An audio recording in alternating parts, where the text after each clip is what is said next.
Yes, ma'am. Good morning again, good afternoon, good evening, good night, whenever time you're seeing this. I'm here with Shanice today, where she's gonna be sharing her story with you. Um, some of the struggles, some of the ups, some of the downs, some of the sweet and nice moments that she had from time to time in her life. And please feel free. You can email us or you can check our website out to see our programs. Um, the pleasure is mine welcoming you today. So, welcome. Thank you for having me. I don't know how much my story is gonna help anyone today, but let's just dive in. Well, yeah, let's dive in because the thing is, sometimes we don't think our story can help others, and from time to time it does because a lot of people would be going through similar situation. They want Mm, to commit suicide. mm, They just want to give it all up. But here you are today after all of what you've been through, still going on, still holding on. So tell me, let's go. Start from when you were young. The, tell me about it. Well, tell them about it. so to clarify, my name is Shanice, and when I was young, growing up, my mom to me was the superhero. She was the strongest thing ever. Anything mommy did with God, it was always possible because mommy was a faithful Christian, always praying, always going to church. I believe I have that stubbornness and that backbone from her and that spiritual connection from her. My dad, on the other hand, was something.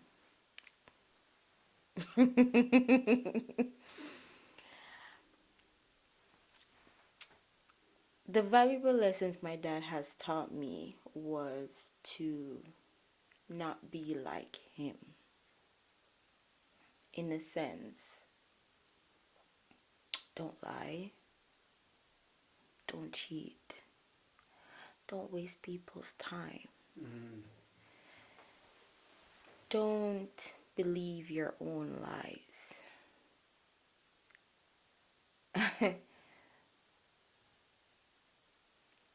My dad also taught me never to hit a man, never to let a man hit you. Do not be disrespectful to a man, walk away. Those are the things my father has taught me throughout my life. Everything else, my dad was.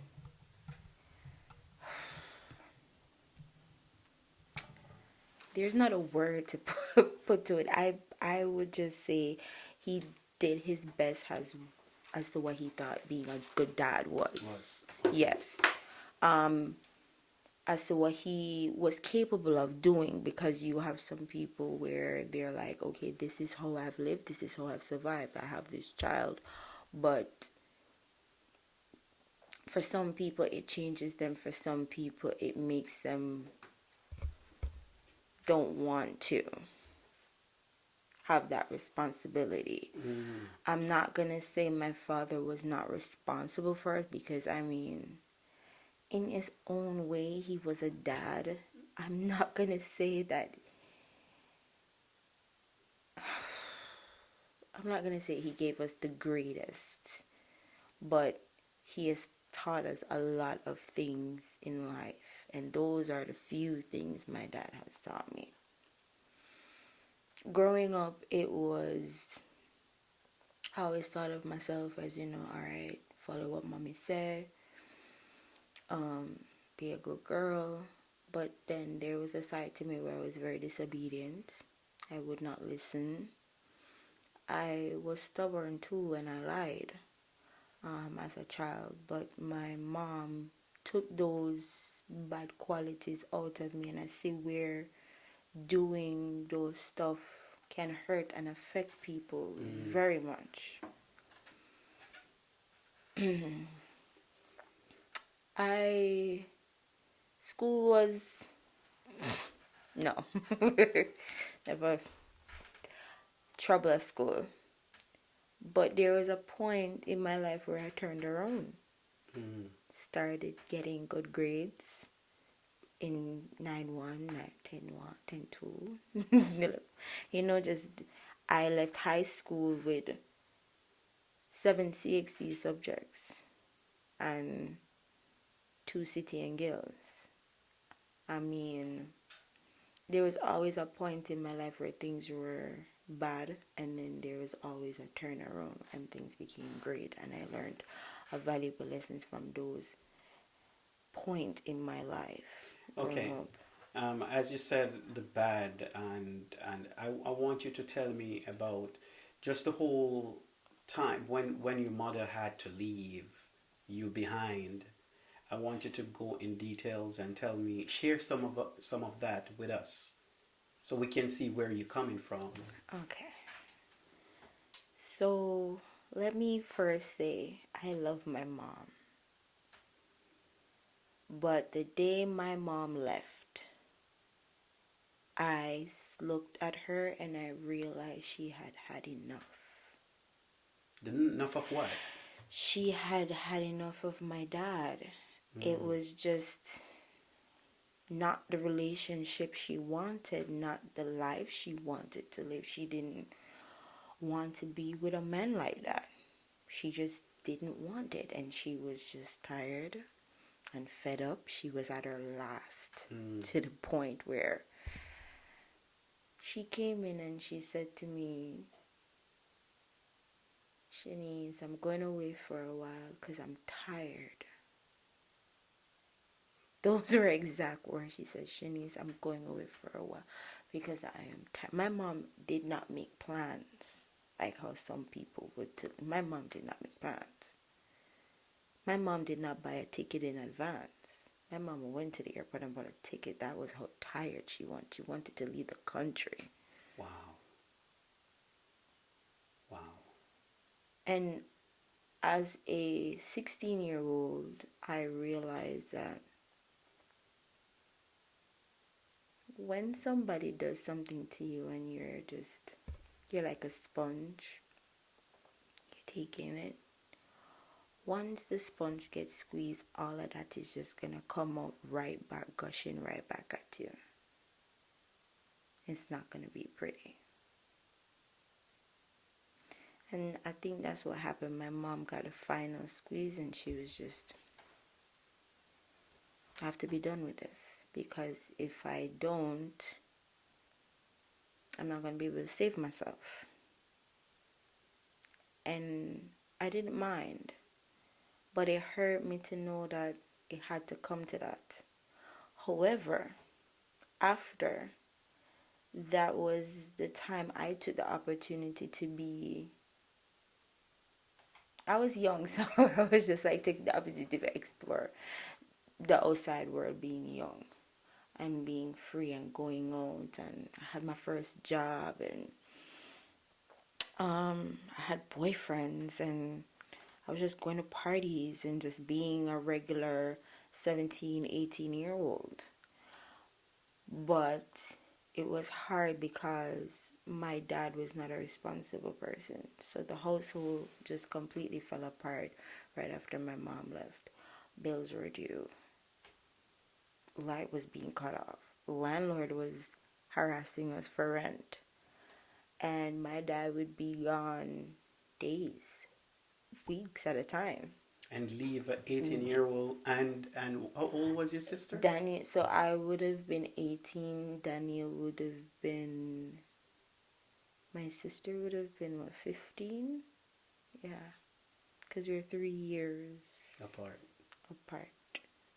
Mm. Yeah, it wasn't nice. And there were times where, to the point where I was there, sometimes I would call my friends over just to stay with me because I'm by myself and I'm alone. And the bad stuff that happened, um, it was only by the grace of God that it wasn't worse than it could have been. Um, Daniel did everything she could to be a good daughter, but they were bumping heads. she wanted to leave. But at the time I was a little bit older, and because I had my job, I was more of like, I'm not putting up with this, so I'm not staying. But things, because I left Daniel there, things were, I would come back at a, every time I would go to work and I'll come home, or if I didn't come home the night, but I would always make sure she got lunch money, or I would make sure she got dinner or something. Some of the times when I wasn't even there, Daniel would be gone with her friends. And I'm like, but I didn't say anything because couldn't judge, because I didn't want to be there either, because Daddy wasn't responsible. Mm. You know, Dad wasn't home, so you as a young teenager, you have to go out and hustle. You have to ensure you have that stability somewhat. and my first job was at um, Sovereign Center in a restaurant, and I was working 12 hours a day. At age, Yeah, at 17, 18. Yes, I was wow. making 18,000 at the end of the week. And please remind the guests that's not U.S. That's dollars. not US. It's No, that's Jamaican not US. dollars. That's Jamaican dollars. That would be like 100 and maybe $20, right? Un- Yes, but that was what it was. That's what every day, and I wouldn't.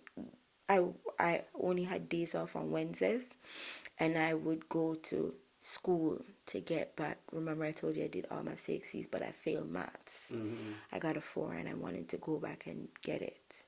And on Wednesdays, I would go to school. Wow. And then I had to take over not the light bill, the water bill, Mhm. and I would pay my neighbor the water bill. And let's call Mr. Neighbor Sam. Mhm. And Sam realized that Daddy wasn't around anymore, and Sam got the looking, but God was there to stand guard. You get me? Mhm. Sam was not the person he turned out to be. You know? Couldn't be trusted. No, I mean, what I've also realized in life is that when people have a form of power over you, they tend to use it. It's only when you're wise enough to know when to use that power over that person and how to use that power, because you have some people, they just use it in an abusive way, or they take it as an opportunity to get something that they've To always, pray. yeah, to get something that they wanted, that little thing that has been in the back of your mind. Mhm. Wonder, right? Yeah. And that's why God is so awesome. It's an awesome God. He is. That's why God is so awesome. But then, you know, that period of my life has taught me that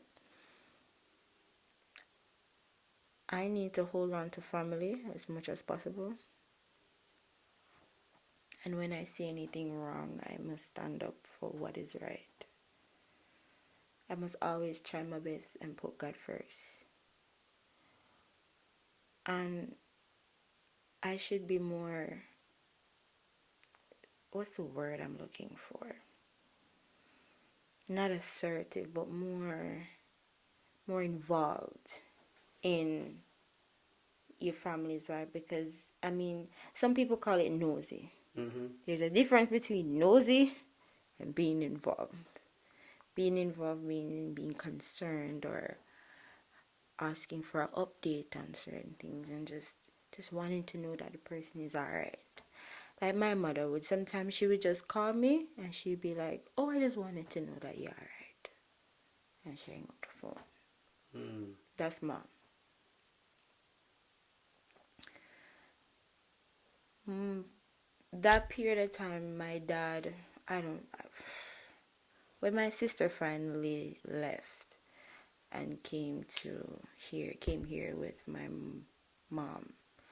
The reason why I didn't follow along, because at the time I did not know my mom had gotten, you know, remarried, and the situation, like the housing situation at the time, it was just a little too crowded because there were other family members there.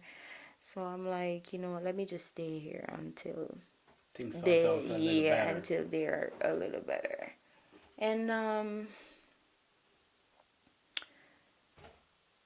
being in Jamaica by myself for that time, I had met someone and we got engaged. And now this is where I thought that okay, I'll build my life here. I'll maybe travel, see mommy, come back, but I'll build my life here. But this was my first experience with a man that has disappointed me, and I have learned not to put expectations where expectations should not be.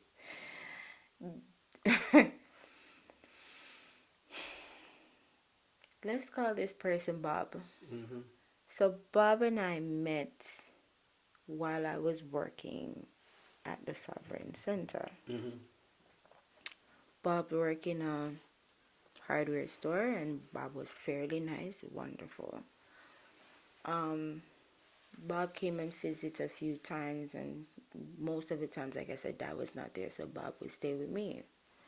But I didn't realize that Bob was a squatter. What's that? Squatter. Oh, wow. Yes. So Bob mostly wanted to stay in my place. So I'm like, no, this can't work.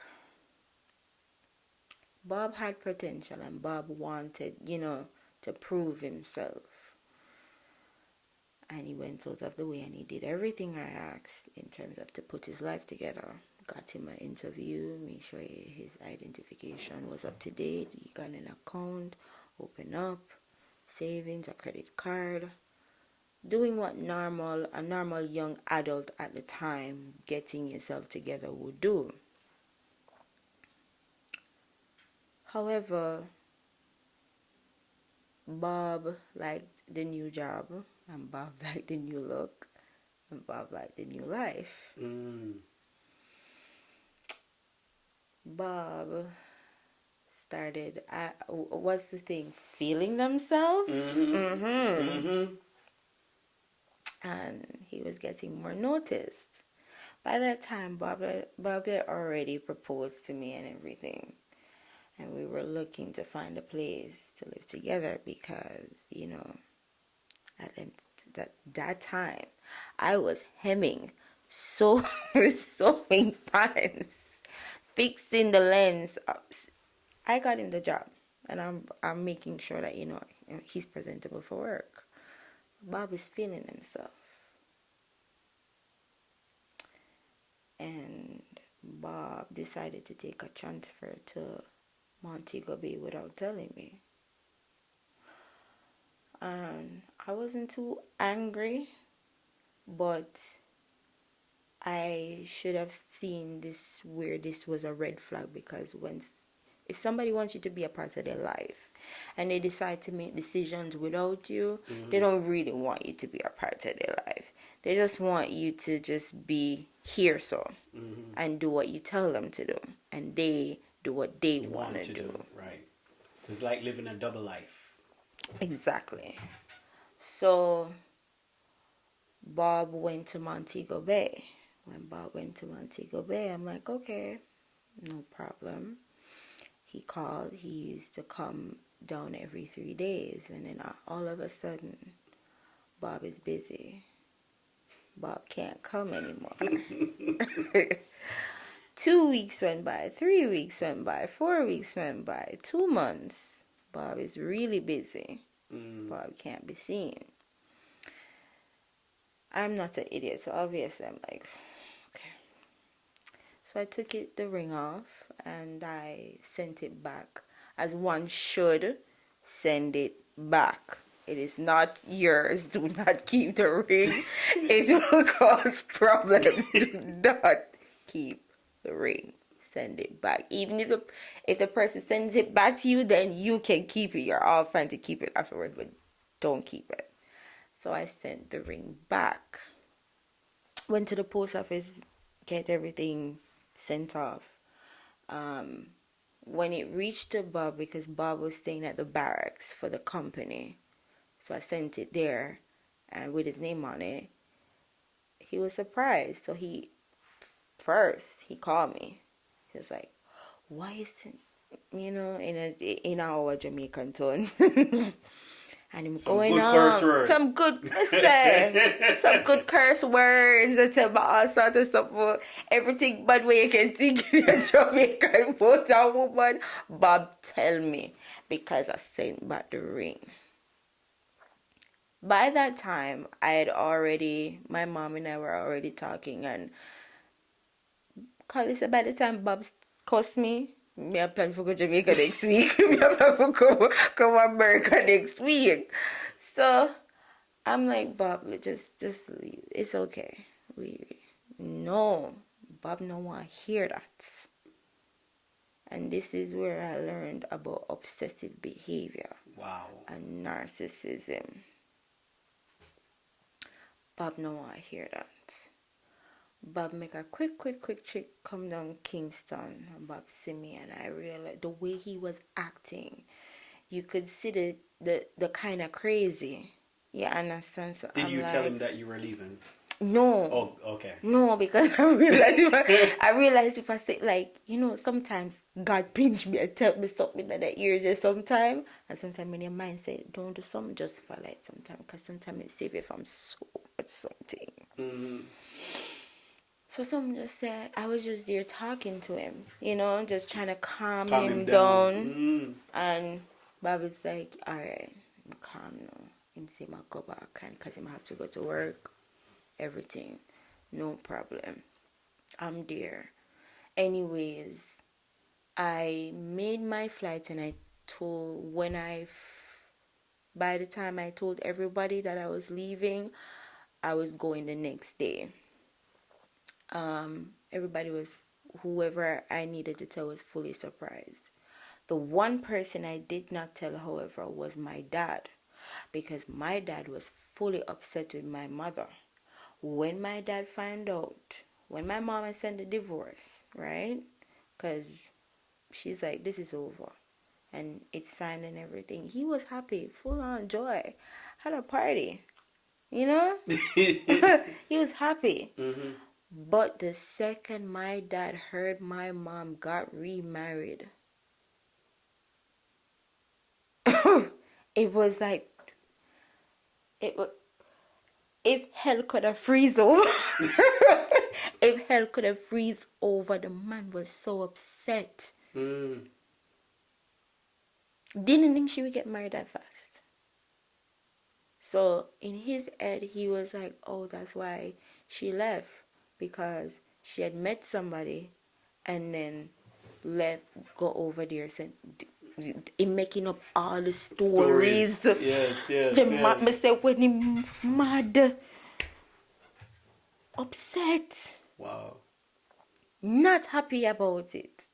And I think it was, him find out it was As Bounty Killer would say, cross, angry, miserable.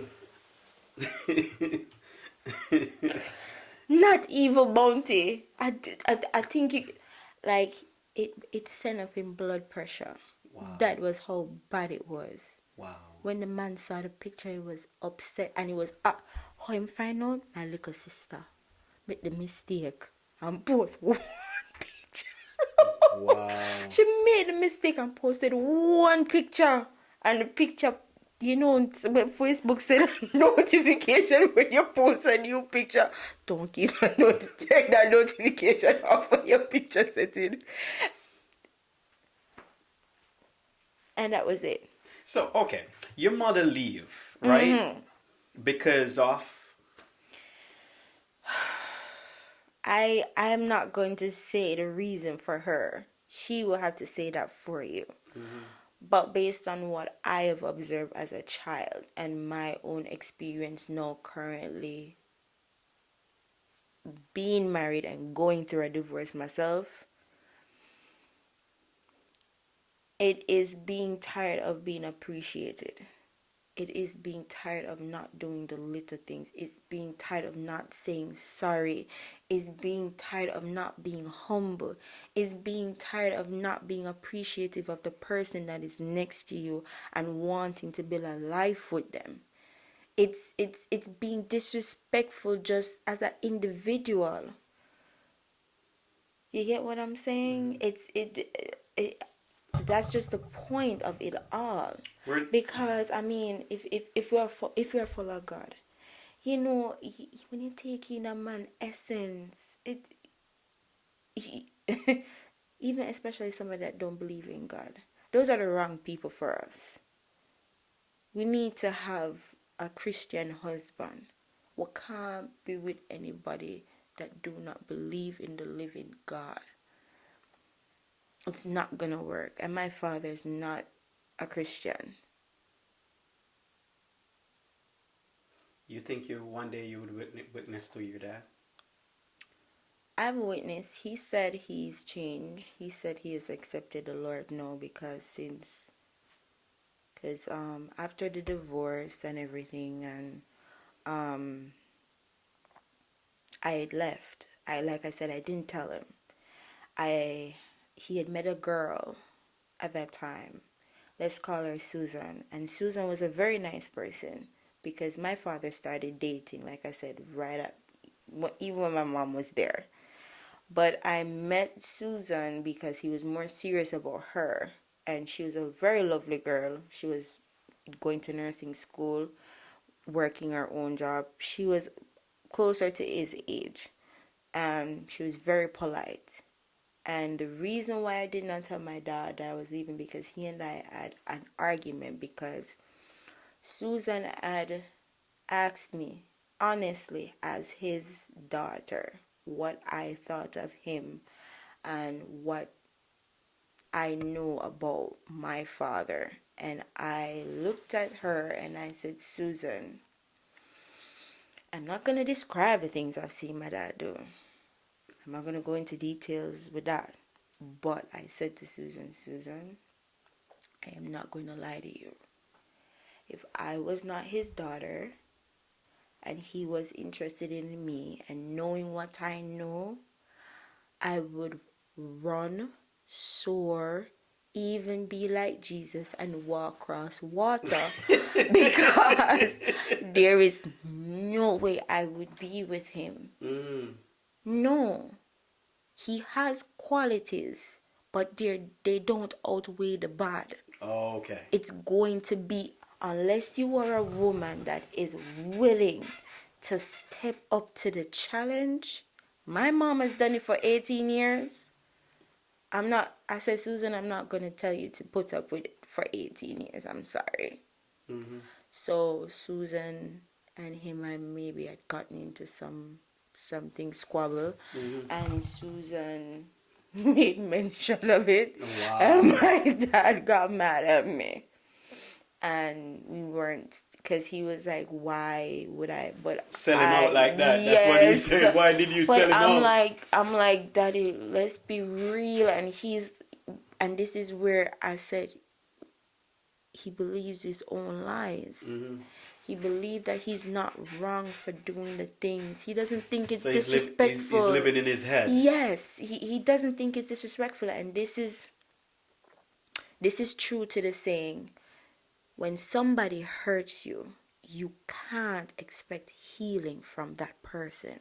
Mm. You have to find healing for them, for yourself, because they don't think that they did anything wrong at all.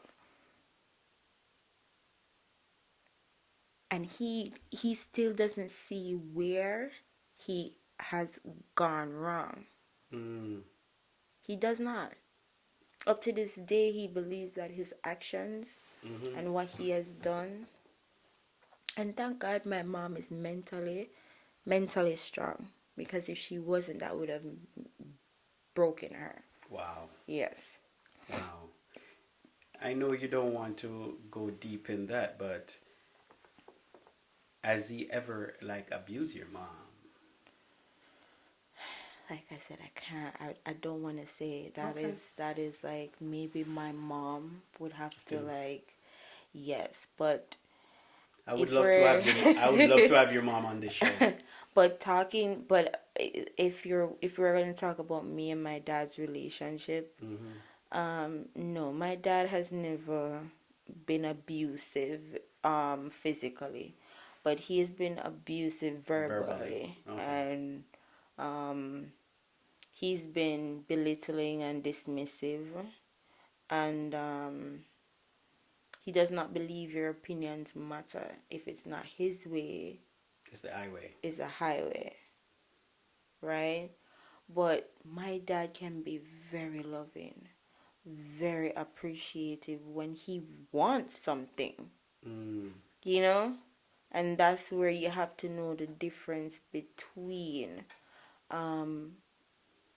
since I've left Jamaica, he and I have had a lot of bad experiences because, like I said, I didn't tell him when I left. And I only came to visit my mom for a little bit. I just didn't want to tell him that I was going to my mom.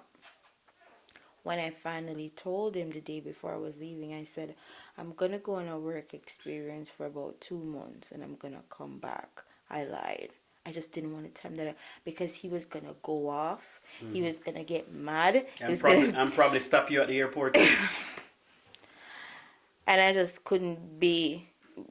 I couldn't because the talking and the arguing, and he sincerely believes that he is justified and right in every action and every bad thing he has did. Believe me when I That tell you is that. done. Wow. Yes, Wow.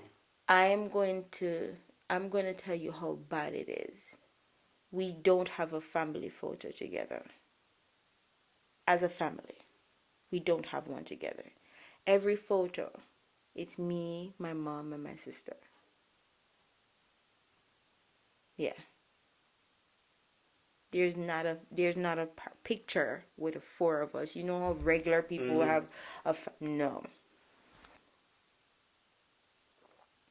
And that is why I pray for all generational curses to cut off, because it came into my life and it came into my marriage. Even with my husband, we don't have one with all four of us together. And that pains me deep down. I don't want it to go into my daughter's life. That's why I Or your believe. son. Oh, my son, no. Hmm. I believe that we should be with people who believe in the true one and true living God. My husband does not believe, and that's where I picked the wrong partner. I truly believe that. You know better. Now, I'm okay. Okay. No, I'm going to go back a little bit more because I know you know better because you've seen it happen to your mom. Then you end up doing the same thing that she did. I thought I had found the right partner. I honestly believe because, okay, I came to America, I was here, and Ugly Bob, Ugly Bob find a way to contact me on Facebook, WhatsApp, and leave me the nastiest messages them ever, Hmm. and tell me the worst of things. And I just kept blocking because I believed if I responded the way he wanted me to down to his level, things would Hmm. have been just even worse. Yeah. I was here. My first job was working babysitting. Love the little kids. Love all of them. Even though I still keep in contact with them, they're my little angels. When I met my husband, and this is a triggering part of my life, where experience with relationship and men and everything. My experiences with men have never actually been good because I believe I've always picked the wrong people. Always. And I believe no, I should leave that decision up to God.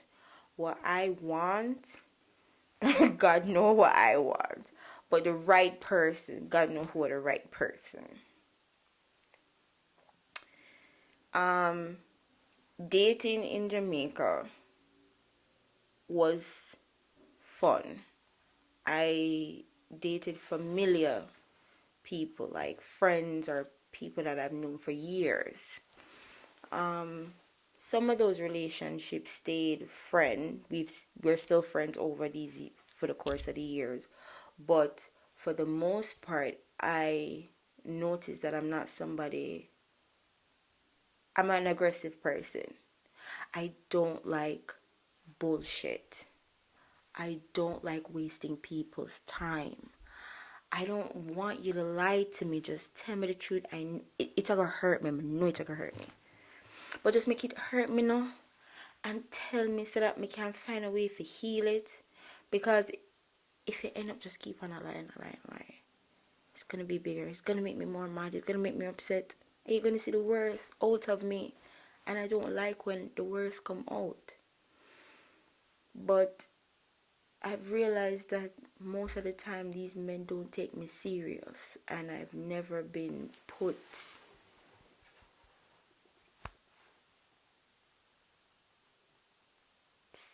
in their lives or wherever, whatever they say. Some might say, oh yes I did or whatnot, but to me, no, because I believe if you want to be my man, you must make sure someone reach home at night time. You must make sure you must think about me, like, say, baby girl maybe might need some of this or some of that. Maybe call her or just shoot her a text or something like that. Like, the appreciation. If you and I dated, you and I don't have to date. You take the time out of your busy schedule to come see me. I appreciate that. So you appreciate the small things. The small, because it goes A far. long way. Like, if every time, even if you live across, let's say you live in Worcester and I'm here, and you take the time out every weekend to drive your car to come and see me, every weekend on the dot, you're not missing one. I must be aware and know that, alright, he might go come. I may appreciate the time that he might take for come, and the gas that he might spend, and the fact that he might go drive him car, and wherever presents he might go bring me, and wherever nice time or where we're gonna go. I should be able over here, so on my side, to be like, alright, say baby boy might need this, or let me do this for him this week, or let me make reservations for here for this week so we can spend some time together. That's what I'm talking about. Just the little things. Even if we don't end up doing a lot, just say, alright, clean up this, that, alright, set up yourself, do that. It's not much, but we can use this and we can Turn your hand and make fashion, turn your hand and make fashion. as they would say. That's the Yes. Jamaican way. In America, we would say, use our hands to do what is good. What is amen. So that's the type of person that I want now in my life, and I want to be appreciated in every way. I want to be complimented every day. I want to be hugged and loved every day. And I realize that I always pick partners that aren't like that. They run away from either intimacy or commitment. They're not proud of me, or proud enough to be like, I don't care where we are, I just love you and I want to hold you. Yeah, it's so funny you say that, because sometimes what we have to do, even our own parents, as your father situation, it could be something that he grew up and see, and he adopts. Not judging that his dad was like that. You understand what I mean? It could be an uncle, it could be some neighbor, it could be something. Right. Right? So sometimes we have to, despite whatever our family do to us, or Right. someone do to us, sometimes we have to, if we know their background, their whole backstory, then now we understand how to deal with that person because you know what they've been through, what they're going through. Because from time to time, we see people and we wonder why they do things, right? We wonder why they do it, but sometimes is things that they picked up. Because you can say, look here, I'm not going to do this, I don't want this, but yet the things that you don't want to do, that's easy for you to do because you have seen it so much, so you adapt it so easily without subconsciously not knowing. You're right on point. And this is where I said my father did his best that he thought was right enough for us. And even when we pointed out what he, as adults, no, when he asked why we don't have that strong relationship, I said, Daddy, come on. You weren't really a loving man. His job too affected how he treated us as well. What's his job? He, my dad is a police officer, and he's been a police officer all his life, and he's been enlisted in the force since he was 18. My dad is maybe what, 54, 53 now? Yes, all his life. So he has always been an aggressive person, a protector, somebody that you can call when you're in danger. But the soft side, I've never really seen my dad be soft. Never see him cry. He cried once, and that's when he found out my mom got married. That's the only time I've seen him cry. Wow. I've never, even at his dad's funeral or my mom, his own mom's funeral, I never seen my dad. My dad is not someone that's prone to tears. My dad is a protector. If somebody mess with you, best believe he is the one person I will not call, because he is an aggressor and he will go there and defend you. And that you can be sure on. My dad is a protector, but the soft, that side where little girls need to feel love from their dad, like how most dads would do their little girls on Valentine's Day, not just get a rose for their mom, but for them too, to let them know that, listen, I love you. And if nobody else out there loves you, daddy loves you. That was not my dad. My dad was, if anybody mess with you, I will defend you. Tell me. And that is all he knew. And after a while being getting more mature, I learned that is just who he is, and that was the best he could do as a dad.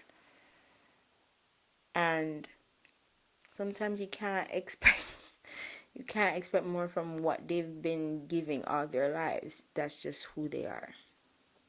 And with this situation as to why my husband and I are now currently having a divorce, I didn't even tell my dad because I was afraid. No. Did not tell him. As a protector, I love my dad and I'll always talk to him, but they're differently. I know who he is, so I know that I can always talk to him and whatnot, but certain advice he's not going to be able to give me. I just know that when it comes to protecting, that is who that is. And that's who he's always going to be. Do you love your dad? In my own way, because if anybody trouble me, I call daddy. High school, primary school, even because I had bullies when I was growing up. I was so tiny, so small. A teacher used to tease me and say, boy, your foot them some magam could have used the jay could have used it on picking teeth. Wow. I was tiny. So I always got picked on. So But you in said the you would use it as a toothpick to clean listen, his that, wow. that was how tiny I was. But then whenever I get picked on, call daddy. Daddy come for the school. Daddy make sure that all bullies stay away. I was the policeman daughter. Don't mess with the policeman daughter. Them. Mm-hmm. Mm-mm. Leave them alone. Nobody troubled us, even where we lived. Nobody. Everybody knew that we were the policeman daughter. Don't trouble them. Mm. And that I would say I love my dad for that, because You feel protected. yes, and that is what, but any other way it's like, oh, daddy's not a person to talk to about this. I Mm-hmm. gotta take advice somewhere Somewhere else. else. Okay. Yeah, yeah. Mm-hmm. Mm-hmm. But this situation with my husband,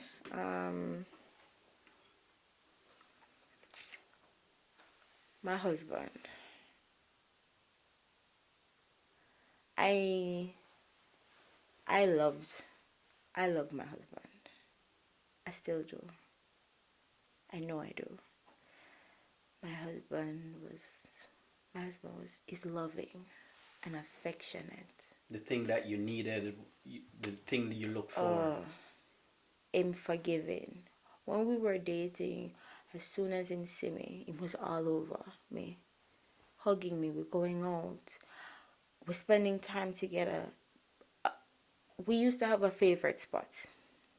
We'll always go there, go buy spicy chicken and ice cream. It don't even matter what, that was just our little spot. We spend time, we sit down, we talk. It wasn't a fancy restaurant, but that was our time together.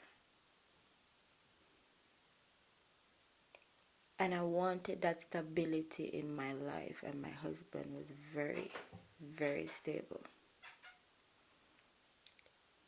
He's a go-getter. He works for himself. He's a great dad. And he knows how to put everything together, and he knows how to provide. A real provider. My husband don't go to party. My husband don't really have fancy clothes. He has clothes, Mm-hmm. nice clothes, but he's not a party person. My husband loves fishing and hiking and going to the gym. And that's what I love about my husband.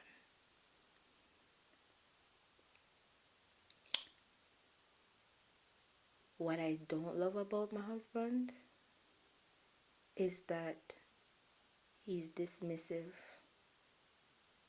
He has a alpha ego. He can be belittling, and he can be disrespectful.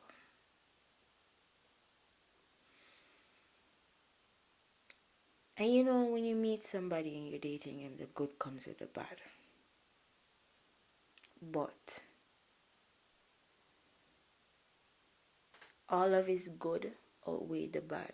And I believe that I could have made life with him. I believe that my life would be good with him, because every time I prayed, I said, God, I know I'm a sinner and I fall short of the glory of God. But all I ask is that you give me a good life and give me salvation for my soul.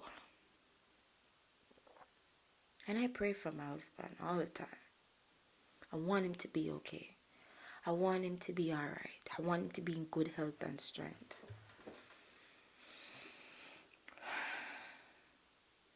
But the one thing my husband did was the one thing I did not want to happen ever in my relationship.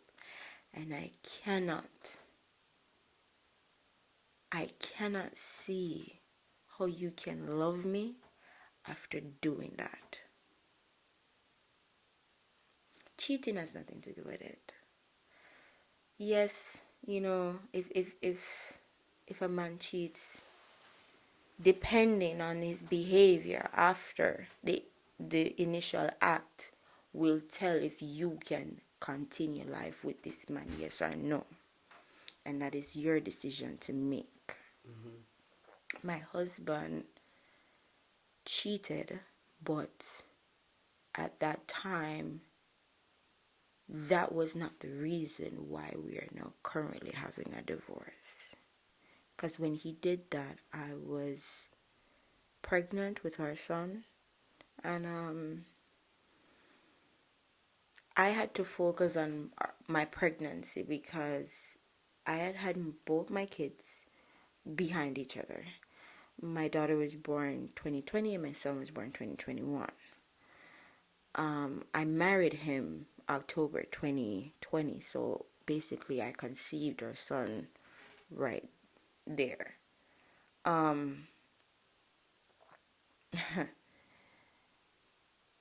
I had to focus on my pregnancy because I had a high blood pressure and I could have been prone to preeclampsia. I could have lost our son, or our son could have come out deformed in a way if I didn't decide to focus and not put my energy on that. And that is what I did. And I prayed with God along the way. He carried me full term, had my son at a healthy weight, strong, beautiful, no complications. Thanks be to God. Praise God. But 1 month after I gave birth to my son, the worst experience of my life that would traumatize me to the point where I felt like my existence in this world meant nothing. Wow.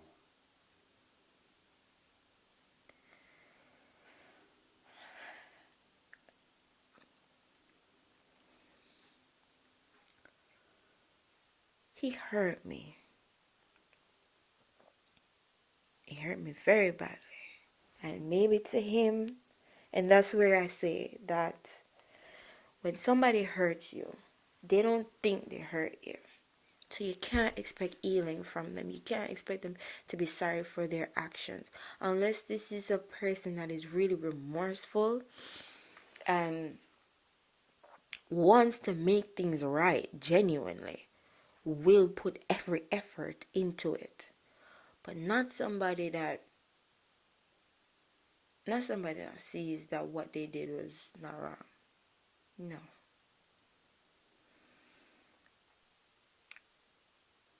My anchor in this world became both my children and the hope of salvation for my soul.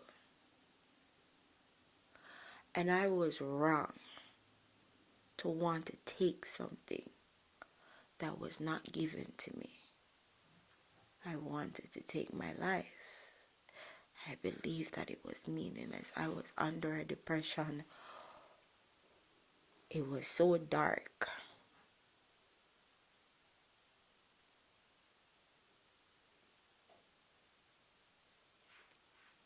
Hormones are out of balance. Closing myself in the room. My mom and my auntie coming to beat down the door, trying to make sure I'm okay. Days. Not taking care of myself, not bathing, not just Not living. just not living, just laying there in the bed like the dead.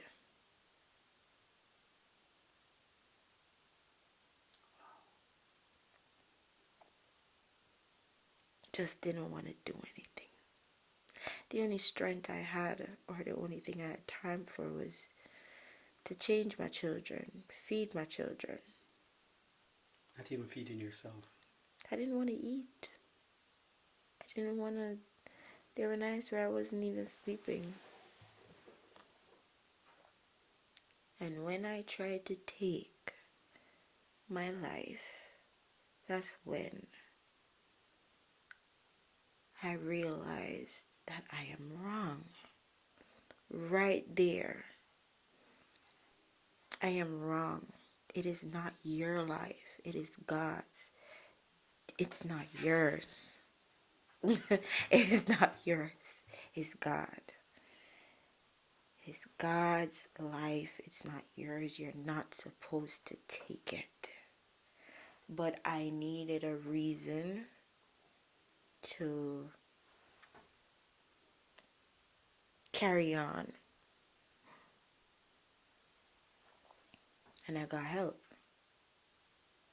I felt like I was in a bear clump. And at that point, I said to myself, I am ready to even chop off my arm just to get out of this because it's killing me. And I had to pray and recommit my life to God. I got baptized and thank God for my first lady. Thank God for pastor. Thank God for the Bible study I do every Tuesday. Thank God for Tina, my therapist. Thank God for Tori, my DCF worker. Thank God I had to build a community around me to get me out of what I was dealing with mentally. And my husband did not understand because if you knew a little about his background, to him he think it was nothing. Because what he grew up seeing and Was the normal? seeing, it Normal. was the norm. Yeah. It was the norm. What's your pastor wife and your pastor's name? Sister Opal. I keep forgetting my pastor's name. Forgive me, Pastor. Pastor Williams. Pastor Williams. Forgive me. But yes, without them, I I had to be my mom, my sister, my aunt, my cousins, even my dad. Because at one point there was my dad had said he turned his life around, and he was more. He wanted to talk to me as much as he could and as often as he could. And he loves his grandbabies. Always tries to talk to them over the phone and to see them. But up to that point, I still even didn't tell my dad what happened. And like I said, I got help, my therapist and everyone. And I had to put my life in order, and I made a plan. And I said, God, I have to do this with you because I can't. I tried it on my own and it wasn't working. I tried it on my own, it was not working. I said, God, show me where to go. Tell me what to say. Tell me what to do. Even if whatever I do changes someone in the slightest way, show me. I am not making a move without you right now. I got back a job.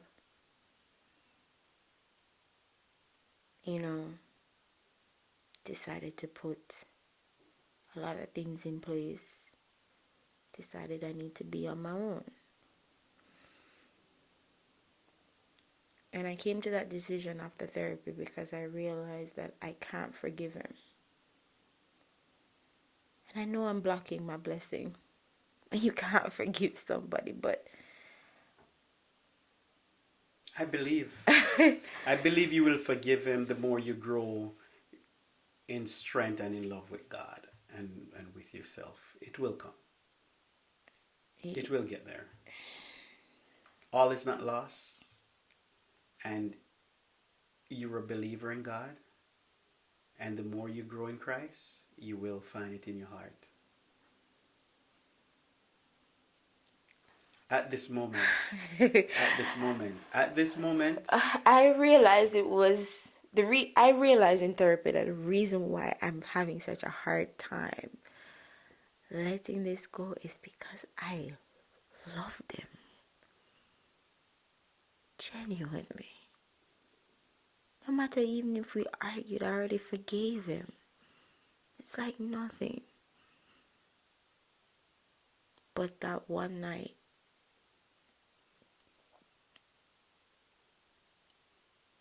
made everything really awful. And I tried to make it work. I mean, tried to in our own way, but I'm a stubborn person, and I'm the worst things for him. I'm the worst things in the world. I'm not a good mom. I'm not a good cook. I'm a thief. Those are the things that he's said to me over the course of our 2-year marriage. I'm not worth anything. Wow. And I should just go away. Wow. You say something right there that just triggers something within me that I've been through with my ex-wife. When my ex-wife looked at me and said, "The only thing you're good for, I'm not in love with you, and the only thing that I was good for." She never used sex, but Yeah. she used the F, you know, Right. right? And I was told that too. when she said that, I felt Degraded. I don't even want this degraded. Could is not you couldn't even. But I felt like this thing. Like I felt, and that's the time I recognize, and I'm going to say what it is, but that's the time I recognize that's all men class woman, because I felt like B. I felt like Press. I felt like all the bad things you can ever think of. I'm gonna That's give you the way I was feeling. And when you say that just now, it's like that stop just hit me right in my heart. I'm gonna say something. Shout out to Sasha Gay Service that we went to high school together. She said this to me once. Because she and somebody was arguing, and she said, what you said to me a while ago, it feel like the earth just open up. Yes, and yes, it yes. swallow me all the way down and shut. I wish, honestly, at that moment, that's the way I feel. That's I felt like it just open up the earth and take me in right now. Thank you. And that is exact. I've been told that by him. I've been told that by him to the point where he paid for it. That is how disrespectful. Wow. He is. And you know, you talk about love and like my ex.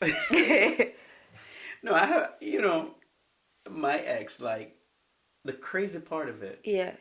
She did all of that, and I was still in love with her. I was angry. The moment I leave, that's when I get over it. Because you need that space to heal. You do. And you see that love that you have, it's like God. God is angry with what we have done, but God still loves us. Oh, yes, indeed. And for you and for God to constantly stay that way and not leave us, nor forsake us. Mm-hmm. Powerful. Because you genuinely love them. You genuinely do. Yeah. I don't know if she will ever. I don't know how she feel if she think that I really genuinely love her. Yeah. But and for me, like growing up in Jamaica, didn't grow with a mother or father. Yeah. And total stranger, neighbor took me in and raised me. After my grandmother died, I was with my aunt. She have everybody kids coming from the country, so everybody is at her house, And it's a lot. Mm-hmm. So the neighbor saw it and she took me in, and I give God thanks for Movita that he put her in my path to be that mother figure. That's the only mother figure. And those people at church, those were where I get a feeling of somewhat attached to a Yes. mother. Family doesn't Right? have to be blood. Family does not Yes. have to be blood. Yes. Family just have to appreciate your existence Yes. and always want you here. Yeah. So when Movita leave, like there was a gap because like my grandmother died who loved me. Now this lady came in and I grew to love her. She disappeared out of my life, right? And then I try a lot of things after that, just never worked. I was married before, that didn't work, and it's crazy. It is crazy the things that happened during that time, and only to see met somebody who I always said I need somebody to meet me off the way. When I was working at TVJ on CVM, right? I would literally pay for women to go to college, to teachers college. Because I'm looking for that love. I'm trying. Anybody would And show you're me trying attention. to buy it and you And can't I didn't even get know that I was buying it. I thought I was in love and I'm trying to only know that they were just using me to get to where they wanted to go, and then they all because disappear. you did not have your mom. Your grandmother's gone, and you weren't taught by a mom how to discern, because mothers teach their children love. The only little love I had was what I learned from my grandmother. Mm-hmm. And between age 4 going 5 to age 9 going 10 when Movita leave. So you you didn't have a mom there to teach you in that dating stage how to discern. I didn't know. No, And the funny, and that's the thing with dad too. And I'm going to say I'm going to say this. And the first time I ever had sex, well, I wouldn't say I had sex. I was raped. And it's so funny. It was done by my grandfather's wife, niece, came to the house to visit. Why is it always so family? Oh my God, that is so unfair. Right? That is bad. And I didn't even know what was happening. And she said to me, well, I say to her that I want to pee-pee, as in I want to urinate. And she said, piss in there, as in urinate in there. Poor me, I didn't know I was coming.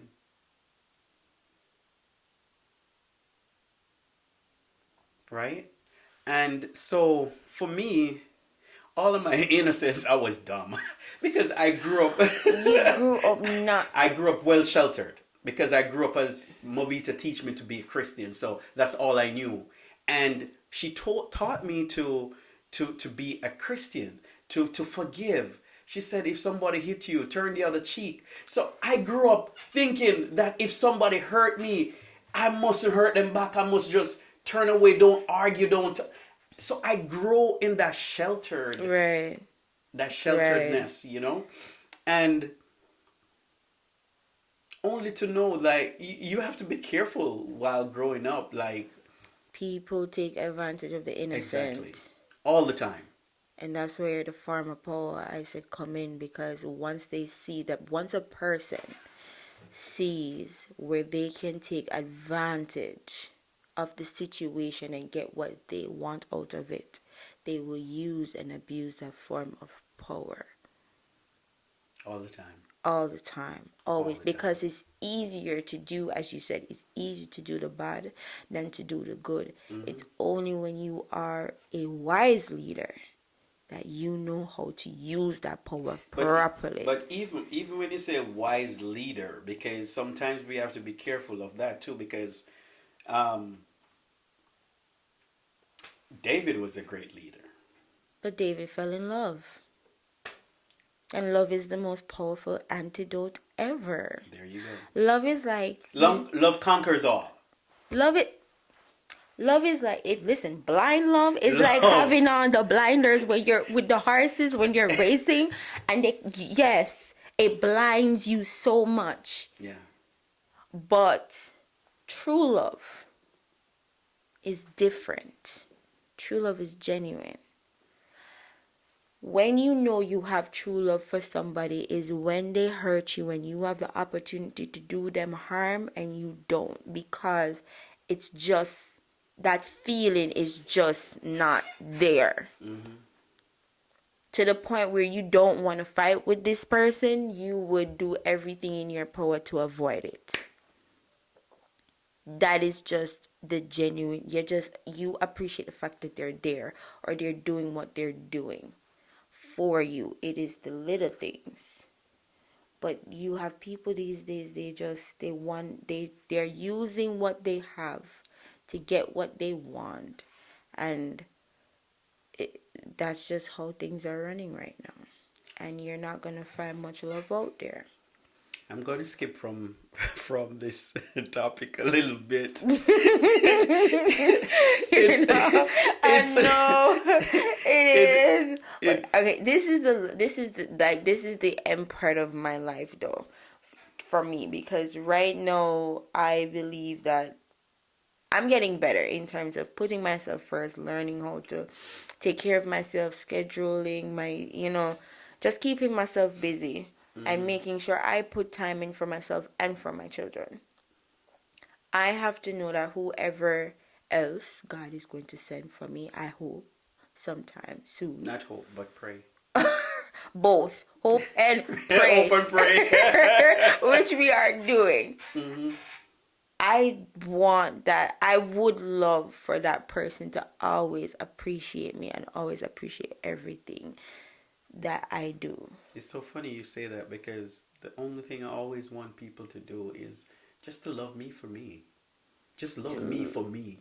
I don't care what else, but that is it. just love me for me. The same thing. I don't ask so much. I don't ask so much. The only thing I seek is love.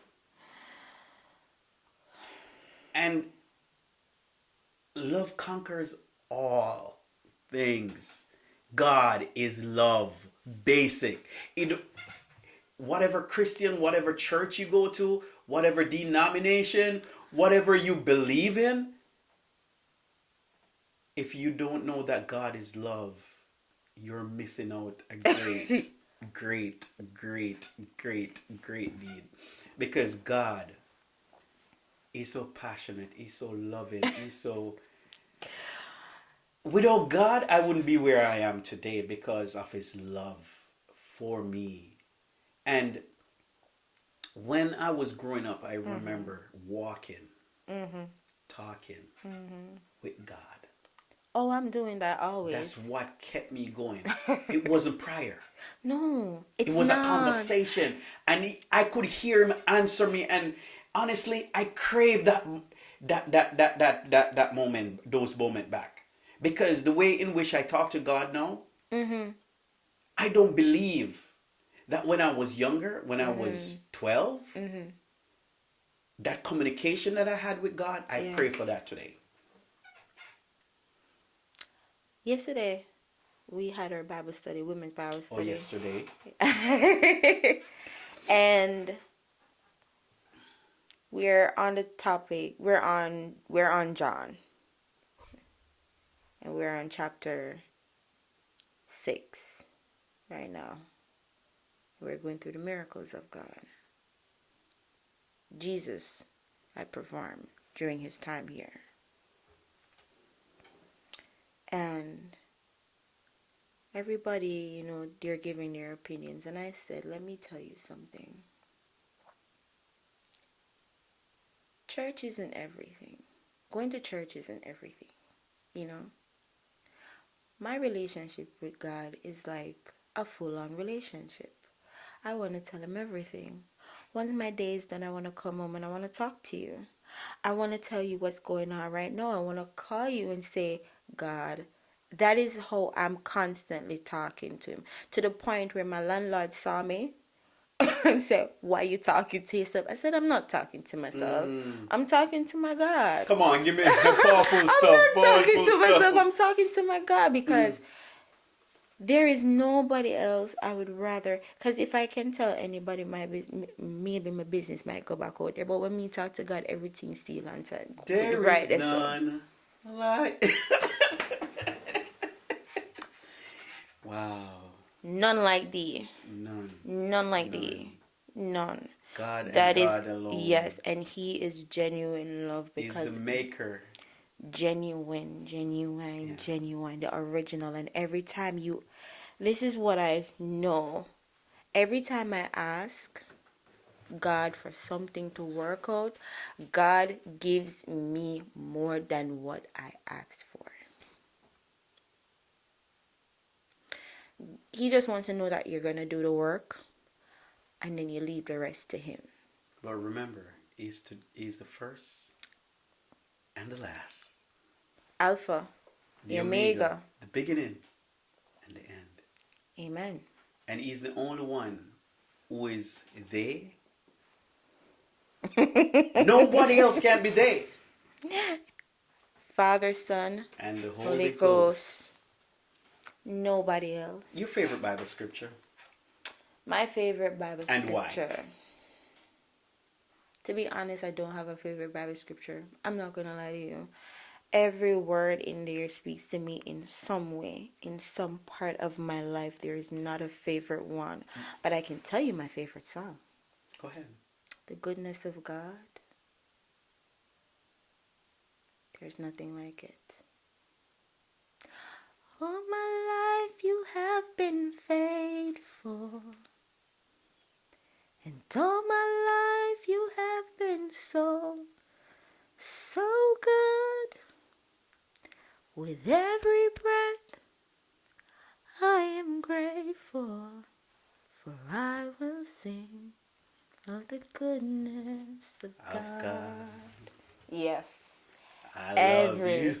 Oh, man. Listen, I love you, Lord, for your mercy never fails me.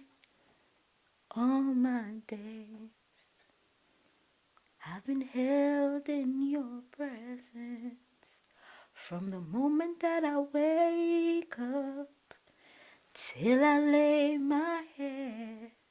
Oh, I will sing of the goodness of God. Let me tell you, there's Amen. nothing like it. Just to get up and know that air is in my lungs. It is enough. It is enough. And that's enough, oh Lord, and that's it. That is He enough. saved me. That's Listen, enough. that is enough. And even in the situation with my divorce, he's been carrying me through, and I know he will carry me through all of it, and I know I'll be okay. I have no evil intentions towards him. I don't, evil with the situation. I'm not envious, I'm not angry, I'm not weaponizing anything, because I still have to remember that he's the father of my children. I'll never separate them. He's a great dad. I would not take that from him. He's a great dad, but he and I don't know if he still loves me. I know that somewhere deep down, I will always love him more than anything, because he's the man I married. He's the man I shared my two beautiful children with. Kason and Amelia, God's blessing from heaven to me. They are everything. But I am still too hurt. I need healing, and he's not sorry. So I can't stay. I have to part ways, and I'm okay with that. I'm okay with, sometimes it does a lot better letting go than holding on, because sometimes you're holding on, you're hurting yourself more than letting go. When a person shows you who they are and shows you with their actions, believe them. Believe, because when they speak, they can lie. actions is so much better. That's why Jesus did miracles, to put faith in our lives. And he did everything that Moses said he would do. And God said he would do. So believe in action, believe in people's spirit, and trust your instincts. Always, and always put God first in everything. Even if you're not a full believer or study like I do, just having that simple communication with him, with everything you're gonna do. If you just say, God, I'm gonna do this, and I don't know how it's gonna work out, but just make sure everything go all right, or give me the best possible outcome. Because mommy always say, in life, every decision you make, it's either gonna come to a win, lose, or draw. Draw. A win, lose, or draw. And it's what you do after that that makes life worth living. It's either you're gonna make it kill you, you're gonna take the win, or you're gonna take the draw and find another solution. And as them say, two saying, there's more than one way for hang dog. And want it, can't get it, and get it, don't want it. That means there are a lot of folks have it and don't want it. And there's a lot of folks who want it so bad and they don't have it. And they don't have it. So, we just have to, be mindful of, how we treat people, Right. and how we see people. Right. But God said, God is love, and I will always go back.